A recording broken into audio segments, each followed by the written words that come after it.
Avec l'urbanisation et l'accroissement de la population dans les grandes villes, on note de plus en plus de bâtiments de grande hauteur qui sont de plus en plus hauts, mais surtout de plus en plus élancés. Ces bâtiments ils subissent des efforts externes très importants dus au vent ou au séisme.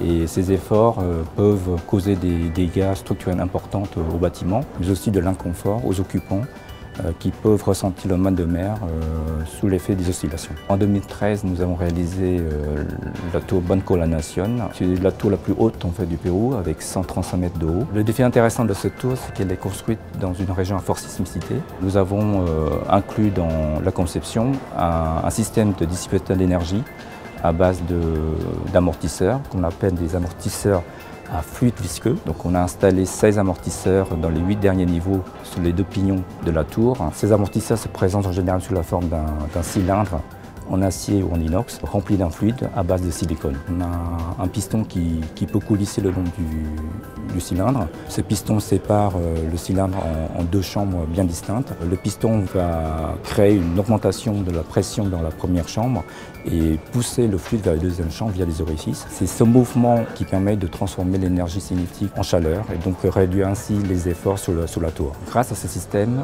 nous avons réussi à réduire le déplacement latéral entre 2 niveaux consécutifs de l'ordre de 25%. Nous avons publié récemment un livre de référence sur les amortisseurs où on peut retrouver les caractéristiques de toutes les familles d'amortisseurs qui sont à la disposition des ingénieurs. Dans les 500 bâtiments qui vont être livrés d'ici 2020, environ 20% des bâtiments de grande hauteur seront équipés d'amortisseurs. Notre plus grand défi, c'est de travailler pour les rendre plus efficaces, plus performants et moins coûteux, afin de populariser l'utilisation des amortisseurs dans le monde de la construction.